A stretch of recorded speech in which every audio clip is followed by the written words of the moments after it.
Good morning, welcome to the channel Gang and Peanuts, 2 peas in a pod. Today is tomato day. I'm taking my young tomatoes, they're ready to go into some containers now in their final positions, and some of the containers will stay in the greenhouse, some will go outside, but I've got to get these potted up because they're ready, and I'll show you how I do it. And the containers I'm using today is one of these. I've had these for a while now. They're a plastic, very durable. It holds about 40 litres of compost, I would have thought. And make sure there's some holes drilled in the bottom for some drainage. They have a marking on the bottom that tells me that they are food safe. It's PP5, which if you go online you can check. Most plastics have a marking on, so it's food safe. And I'm also going to be using one of these.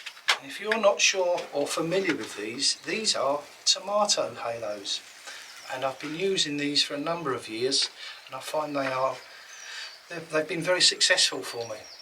If you can see the halo, if you look at the bottom, it has a serrated bottom on it there. And they're designed to be used in grow bags. The serrated edge will cut through the top of the grow bag and sit on the grow bag. The tomato plant is planted through the inner ring here, through there, and the outer ring, which has lots of holes in it, if you can see those, that's where you water the plant. Quite an ingenious little device. So I'll be using one of these as well today. Let me show you how I do it. So the compost I'm using today is a peat-free compost, and it's a Godwin's grow bag, or vegetable grow bag, which I've never used before, but I think I'm going to give it a go. And the compost itself, it doesn't look too bad. It kind of holds together there. So, as I say, I've never used it before, but I'm going to give it a try. So, first thing I do, let's fill this container with some compost. And I find that generally, but not always, the peat-free composts don't seem to have a lot in them. So I'm going to add, as I fill this container with compost, I'm going to add to it some of this. Now this is a well-known brand. I've never used it before, and also it was reduced in price, so I thought, well, I'll give it a go. I'm going to add some of this to the compost as we go, and the reason for that is that this is, if I can see it on the box, this is an NPK ratio of 855, so that's a higher percentage of nitrogen in here. And these plants, these young tomato plants, they're going to need a boost of nitrogen because they're going to have to put on a lot of growth with stems and leaves. So the nitrogen is very important. So I shall sprinkle a little of that in there. Give it a little mix up, just to give a little bit of something. And keep on filling this container until we get to the top. Another sprinkle of this added feed. Whoop. Give it a mix. There we are. That's got a little bit of something in it, and just a little bit of something extra. So hopefully these tomato plants will grow into very strong plants. So let me fill this up and I'll show you what the next thing is that I do. Okay, so I've got the compost up to the level in the container where I want it. I'm going to take the halo, put it on the top of the compost, and push it down into the compost, ensuring that the holes in the outer ring that we use for watering are actually in contact with the compost in the container. The next thing I need to do is to plant the tomato plant through the middle. So what I'm going to do is I'm going to get a pot the same size that the plant is currently sitting in, and I'm just going to make a little depression just like this. It's quite simple. A little depression in the middle that the plant will sit in, so that when I pop it in, it sits at about that level. And I'm then going to fill up the inner level with more compost up to about there, covering a lot of the stem of this tomato plant, because as we all know, there are little hairs on the stem which, if you plant the plant deeper, they develop into roots and make a much stronger plant. So that's what I'm going to do. I'm going to take these little leaves off of the bottom, off of here and off of here. I'm going to remove it from the pot. Let's see what the roots are doing in there. As you can see, the root system's quite strong, quite healthy, still young. However, they aren't wrapped around in the bottom of the pot and making the plant struggle too much. So let's pop it in the middle, nice and gently. In it goes, straight into the little depression that I made. I'm going to top that compost level up to about there.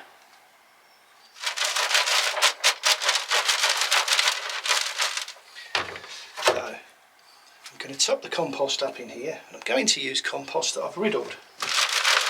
After riddling this compost, you can see there's a lot of lumps and bumps which I don't really want to have in the upper layer of this, because I like the softer compost, softer sifted compost to go in there, because if this stem with these hairs is going to make some more roots, you want the medium that the roots will be growing in to be quite soft. I don't want all these lumpy bumpy bits like this stopping the roots from spreading out and growing, and they will. So let's top this up with some of this compost. Grab a few handfuls, just drop it in like that. Try and keep the plant in the middle. No other reason really than it looks good, doesn't it, if it's in the middle. I don't think it would affect in any way how the plant grows if it was over to one side or the other. Okay. I don't know the science of planting tomato plants exactly in the middle. So there's some of the compost in there. Some of the compost inevitably ends up in this outer ring, but don't worry about it too much. Once you've watered through those rings a few times, that compost just gets washed out anyway. So there we are. He's there, and he's quite happy at the moment. And let me tell you what the next thing I do is. We're going to be needing to water this little plant, and there's no point in watering it in the outer ring here because there aren't any roots that far down really. So for the first month or so, you'll need to be watering from the top into the inner ring. Once the roots get down into that compost, they start searching for the feed and the water deeper down, then start watering through the outer ring.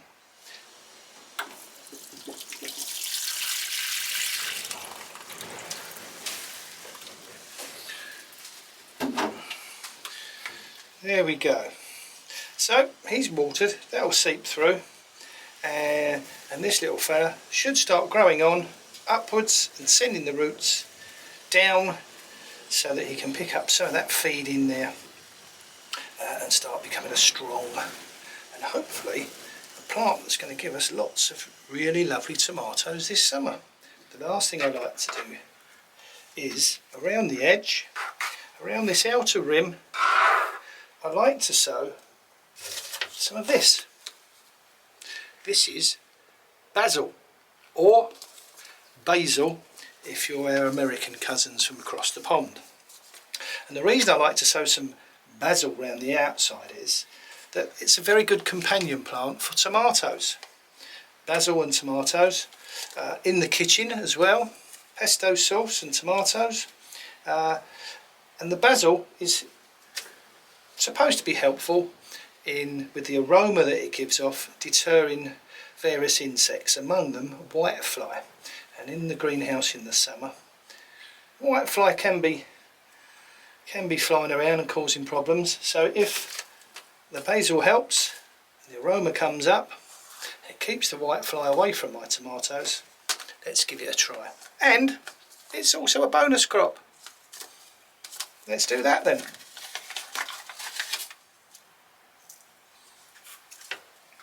So these are the basil seeds. They're very tiny, very tiny. So I'm just going to damp down around the outside there. Give that a little squirt of water around there. That's it. Just sprinkle a few of these tiny seeds down the side. Crikey, come on, get off and get in there. There we are. And hopefully some of those will germinate. And we'll have some basil growing as a companion to the tomatoes. So that's done, the planting. Now we need to think about supporting this plant because it is going to get quite tall and it's going to need some help to stay as a cordon variety, which means it's one stem growing up. So let's have a look at how we could support this little plant as it grows and becomes a much bigger plant. Now, I've chosen where I'm going to put this container with the tomato plant in it as its final position. It's going to sit up here, and what I do is when I put the container down, I sit it in one of these trays. And the reason for this is that when I water the plant through this outer ring, the water will seep through the compost and any excess water will sit in this tray. And because there are holes in the bottom of this container, any excess water will eventually get drawn back up into the compost. So it's just an additional aid to the watering situation with these tomato plants. So let's have a look and see what I'm going to do to support it. And I think I'm going to use bamboo canes. Now to fix the bamboo cane in, but as the plant grows it can be attached to the cane to support it as it grows. Okay, so I'm going to put a bamboo cane, in besides this plant in the top here, and I'm going to put it over to one side so that I don't send this straight through the roots of this little plant. So you can see over there, right into the bottom. And as this little plant grows, I can tie it to the cane and support it all the way up the length of this cane. So that's the tomato in the container, and as it grows I'm going to be tying it onto that bamboo cane.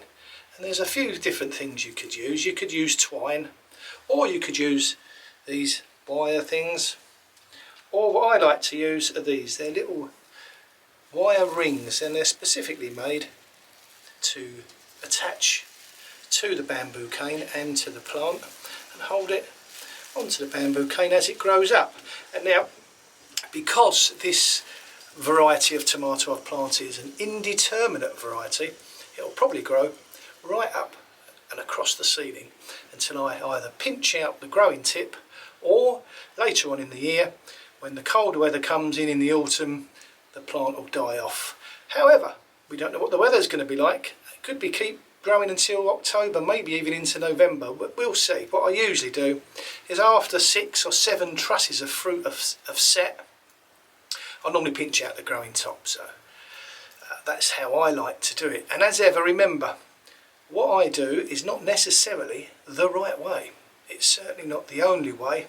It's just my way, and that's what I'm doing. I'm showing you what I do and what works for me, and may well work for you. So the things we need to be aware of now are, as you can see in the greenhouse, I've got the bubble wrap up. That will be coming down very shortly, and in its place I will be putting some shade netting to help protect the plants that are in here from any fierce sunshine that we may get, fingers crossed. And we have to be a bit vigilant at the moment.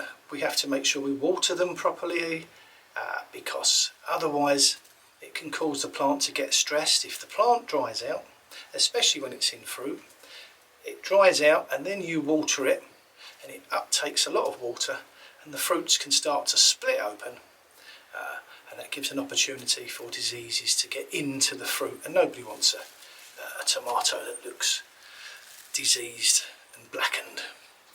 We also have to be aware, as we're growing these tomatoes, of the dreaded blight. Although these are in the greenhouse, so they should have a far better chance of missing the blight altogether. As long as I don't throw too much water around on the leaves, it should be fine. Blossom end rot, we have to watch out for that. Again, that's usually caused by irregular watering. Blossom end rot is a calcium deficiency. We have to watch out for that as well as all the little bugs and various pests and flies and white fly and red spider mite and all kinds of things. But we'll get to that in a future video. But for now, we have our tomato plant planted in a container, supported, some extra feed into the compost, and hopefully it will grow away and give us some delicious tomatoes this summer. So now the tomatoes are in the containers. The container contains a little bit of extra feed, which is higher in nitrogen, which the plant's going to need as it grows. It produces stems and leaves. And what we'll do, as the flower and the fruit start to appear on the tomato plants, we'll change that feed to a liquid feed. And what we'll do with the liquid feed is we will pour it into the inner ring, not the outer ring, but the inner ring of that halo, and that will get the nutrients to where they need to be in those little feeder roots that are starting to find their way around that compost at the top, and the roots at the bottom will be starting to search for some water in a few weeks' time. So we have to keep an eye on it for a couple of weeks, because all that hard work we've done growing from a seed and potting them on and then getting them into the containers, we don't want that to be wasted, a wasted effort. So be vigilant for a few weeks just to ensure that your plants establish themselves in these containers. Now I'm going to plant some more of these tomatoes in some more containers, and I'm going to make a line of them against one side of my greenhouse, and I'm probably going to put some more bamboo canes up across the upright canes, or put a horizontal cane up and tie it into the canes that come out of the tomato containers, tie them in and make a kind of a trellis. And as they get bigger and they start to bear fruit, some of the fruit can be quite heavy, so some of that is going to need supporting as well in the future, but that's something we'll get to in a future video. So that's how I plant my tomatoes in containers. And as ever, remember that what I do is not necessarily the right way. It's definitely not the only way, it's just my way, and I'm showing you what I do and what works for me. And hopefully it may have given you a few ideas or a few tips. If you would like to see more of our videos, please click the subscribe button down the bottom somewhere. It's free to subscribe, it doesn't cost you anything. Or if you would like to give us a big thumbs up, that will be fantastic. And as ever, until the next time, thank you very much for watching. Take care. Bye.